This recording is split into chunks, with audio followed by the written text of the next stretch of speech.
What's up, guys? I'm doing another video, and today we're going to head over to my friend Blaine's house. We're going to try and get his Mustang started because he's been trying to fix it for the last, I'd say, 2 years now. Me and him rebuilt the motor together, and then it blew. I think he wiped one of the valves or something somehow. I don't know exactly I don't know exactly everything that happened. But when we get there, we can ask him, and he'll probably give me a little summary about what happened. So, anyways, guys, let's head over there.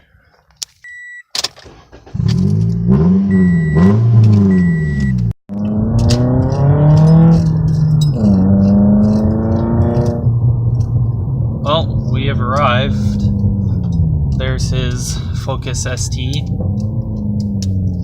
and the Mustang is over there next to the Jeep. Okay, so there's the Mustang II.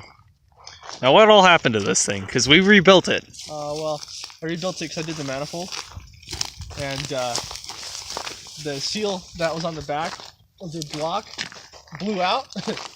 So I basically sprayed 5 quarts of oil all over the freeway and rounded out 3 or 4 of the lobes on the cam. So I just did an Obrock top end kit, can't remember the part number. Rebuilt it, fresh pistons, fresh bearings, same crank, same rods. Dropped the motor in, took it out, dropped it in, took it out. Trying to figure out how to get it to, there's a bunch of issues I ran into. But I got it to run and drive, and then now it's been sitting for a few months. So a bunch of bad gas got up there was a bunch of gas in the gas tank that went bad, obviously. And my dumb tried to turn the motor over and sucked all that bad gas to the carburetor and into the cylinders. So now I'm just working on, getting the damn thing to run again. I drained all the gas out of the gas tank already. That was easy. There's still some gas in the lines that will come out when you turn the key because the fuel pump's just going to cycle it. There's no gas in the tank now. The carburetor's sitting in the back right there. Just going to spray it out with some carb cleaner. Somewhere back there. Somewhere back there. And hopefully it should fire. I already sprayed some starter fluid right up in here and turned the key. You can do that? I didn't even know that you could do that without a carburetor. All the carburetor does is supply fuel. Well, I know it supplies fuel, but I mean, it's pretty bad. I don't know. I can suck dirt and fucking motor, but... there's fire. So that's a good sign. Fire. Fire. Okay, we're good. This shot like half a gallon of fuel out of it. Yeah. Alright, so that's a Mustang. It seems like every time we try and do something, this thing falls apart somehow. When I get this thing to start 100%, oh, these are the plugs I pulled out of it. I changed the plugs too. They were all fouled, but now they're dried up, obviously. But as soon as I get the damn thing to start, I'm gonna tear this engine bay apart, all the wiring, and get this nice and neat. Oh, you mean this isn't acceptable? Yeah, that's not acceptable. This is not up to our standards. Look at this tachometer cables that don't even work, running everywhere, and I'm just gonna, yeah. I'm gonna pull the battery out right now and put that in the charger because I don't want it to die while we're trying to turn the motor over and while we're fouling the plugs. Yeah. Okay, so that's the hood. It's all scraped off because it flew off at one point and broke the windshield. We're doing good, This car's it's always a fun time with this car, I got Momo rims, Italian racing rims on a Mustang. I don't even do. So, you good? His dog. So what we're gonna do now is we're gonna clean out this carburetor because it's been sitting outside for how long? 3 to 4 months. With bad gas in it. The formula for a perfect working carburetor. Yeah. So we're gonna try and clean this out. We're gonna go in. Well, your dad's bringing the gas, so we're gonna have fresh gas in the tank. And when you see us next, we're gonna try and crank the thing over and see if it starts. I'm gonna get a nice and clean carburetor, kinda. Hopefully I didn't install it backwards. No, it's good. Because that's a thing. So sorry about the terrible lighting. I'm trying to light it up with a phone and my phone at the same time. Yeah, welcome to working in the night when it's like 50 degrees outside. Yeah, it's pretty freezing off right now, but pretty nice. I don't want to put my jacket on and get it all full of gasoline. Yeah, that would. Where's my T-wrench? Be one of our. Let me see my light. Not great things. There's your light. Okay. I'm missing a wrench. It is what size? It's a 13. And It's on a T. Well, there's a screwdriver. Does that help? Okay. Huh, okay. Cool. Okay. Oh, jeez, dude. This car has come such a long way based on what it was when I first bought the damn thing. You know what this car made? Fun fact. From the factory, this car made 140 horsepower. I'm not going to shine it directly in your eyes. That's fine. So, okay. This car made 140 horsepower and 230-some foot-pounds of torque. Okay? That's nothing for a V8. Okay. 302. Okay.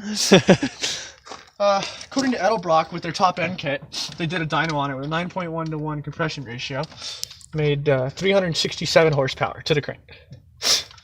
Okay. So, that's more than double. Yeah, that's... In a car that weighs 2,200 pounds, I'm fairly positive this thing will move. I'm shocked this thing is 2,200 pounds, because the XRS is 26. And, you know... Theoretically, this thing should be my Focus. My Focus weighs 3,200 pounds. It makes 240 crank or wheel horsepower. You can't see it, but the Focus is over there. I'll post a photo. And you check my Instagram, it's probably up on there by the time you see this. Oh, there goes your horn, conveniently. Oh, I probably bumped up against the key or something. I know, but it's funny that it was like we were just talking about it, and it was like, I'm here. I'm right here. All right, so what else do we got to do? Hook up a battery, put a new fuel filter I'll on ignore it. the fuel filter for now. We're just gonna make the fuel dump on the header right there. It should be fine. No, I'm just kidding. I should find it up Just put it on the header. Should be fine. Totally. You know, fuel not flammable or anything. Yeah, fuel isn't. No, of course not. Man, I had this really nice bottle. This is like almost roadkill right here. We'll just leave that hose right there. It'll be fine. I'm not actually gonna go find an old milk gallon. Okay, so are we actually just gonna leave that hose there, or? No. Okay, I was gonna say, because that would be... Okay, we're squirting. We're squirting! Alright, let's go find a milk gallon, get the battery. Alright, let's get the battery. Alright. For all you youngins watching at home, don't put the battery cables on backwards. It's not good for the battery. Don't make the mistake I did and blow the main fuse of the car. Here's your starting fluid. So you want me to just spray this entire thing in there, right? Yeah, no, we'll get it. That's how you start a carburetor. Okay. Watch, there's gonna be some person that's gonna take me seriously when I say that, and they're gonna be like, you know, you're stupid. Okay, we need to hook up. Vacuum lines are all good. Brake booster's good. Your throttle cable, well, yeah, it's hooked up. Man, your throttle cable's super easy. I know. I like the fence post. It's nice for aesthetics, you know. It's quite. Let me get that off the floor. It'd be probably a good It looks like it was on fire at one point. Just saying. I'm almost 100% sure. Okay, I gotta find it now. It wouldn't shock me with my experience with this car. It would not shock me if this has been on fire once or twice. You know, because as we've seen earlier on in this episode, fire is a thing. You know, it happens. Fire. Did I tell you when I pulled it apart, I found this motor's been rebuilt before? I think you did. I'm sure. The pistons were bored 30 over, and the crank had 2 connecting rods from a 289 on it. Not good. Oh, okay. Sounds like it was built, you know, well and professionally. Because kids in Africa are dying. I don't know if I should take that out or not. Just, you know, I don't know how I feel about that. Demonetized. Okay. Instantly demonetized. Yes, this is our system. You know, we decided that safety was the #1 priority, so we shouldn't just leave it to dump on the header. All right. I left the key in there. You know, we decided that dumping the fuel directly onto the header, not a good idea. So, milk jug, you know, we're good. For the win. Right next to the header, you know. Yeah. Oh, almost. Come on. Up. 4th time.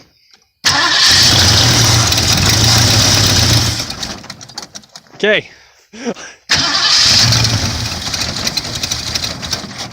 That was it. It's trying. Put the choke on. How far? Just close it to flat. Okay, if I can find the one that does. There it is. Done.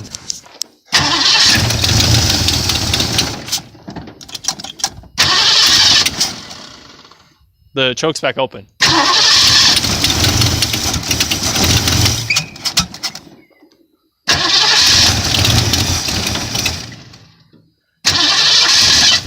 Come on, Mustang.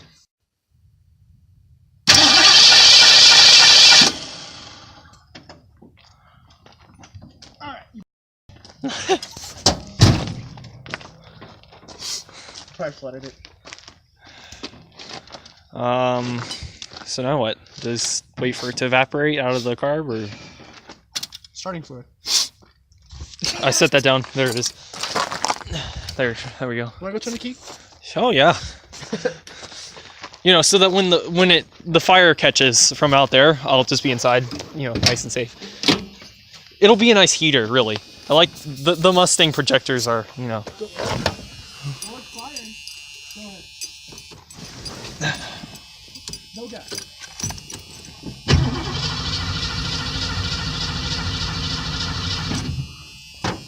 It was firing and I think I flooded it.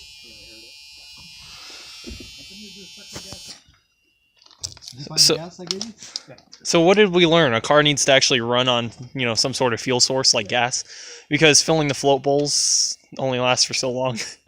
And these things, like barely firing it up, and then the motorcycle you can go down the road and back.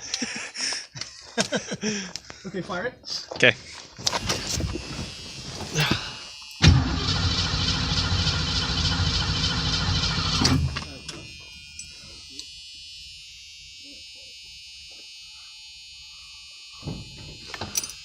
You know, it's hard to flood something when there's no gas. Okay, go ahead.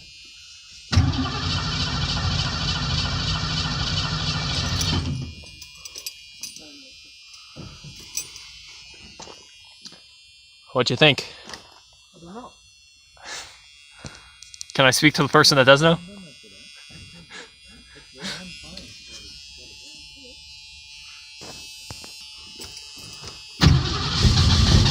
No gas. Don't hold the key down. Well, I wasn't holding it down, it kind of stuck. Go ahead. Okay guys, so we're gonna head over to Blaine's house again, day 2, because we flooded the car last night and it wouldn't start, so let's see if we can get it today. Okay, so we're back and it's moved. In a different spot this time. And it's daytime. It's not Yeah. dark this time either. Yeah, it's not dark, you know, and where you can't see anything, and I've also stabilized my camera out by putting it on a tripod. Yay. So, let me tell you what's wrong. Okay? Okay. That's what's wrong. Uh, So, alright, quick backstory here. When I had this car up in Tucson, I was at QT, and the ignition wire that, you know, that happened. The ignition wire, you alright, bud?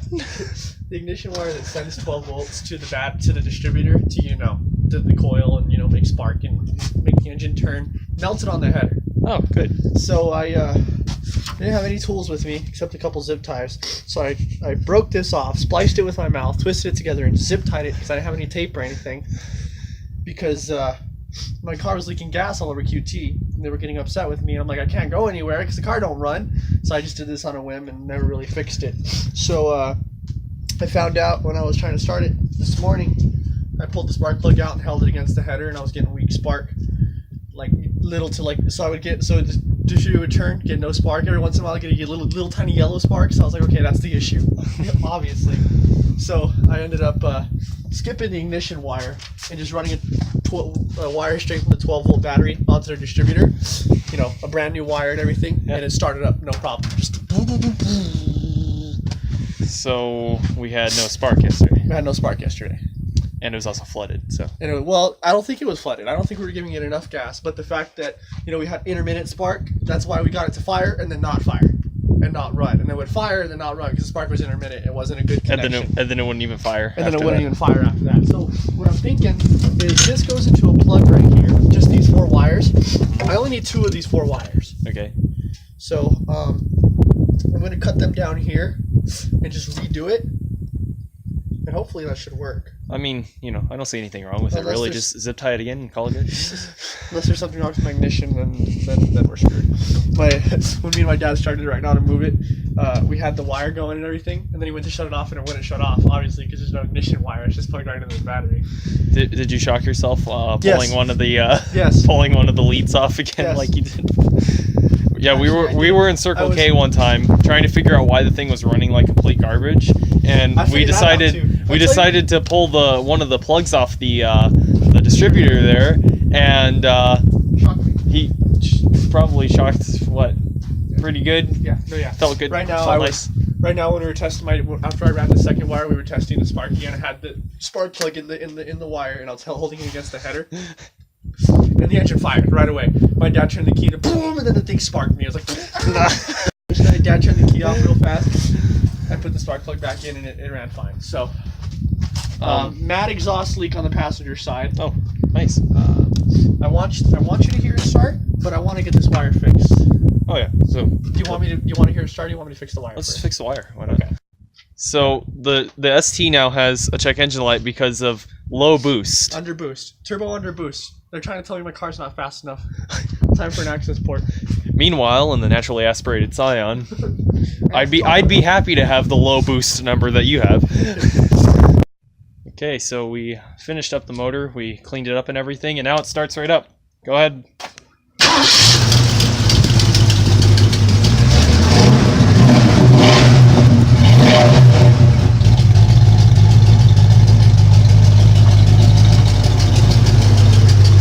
How is it? I want to drive it, but I have no fuel pump. Yeah, the fuel pump's still leaking, so we need some work to do still, but that'll be it because it's running now, so that's one big thing out of the way. Anyways, guys, I think that's it. Thanks for watching, and leave a like and comment if you have any questions. I'm sure Blaine can answer them because I don't know anything. And yeah, that's it. Thanks for watching. Bye.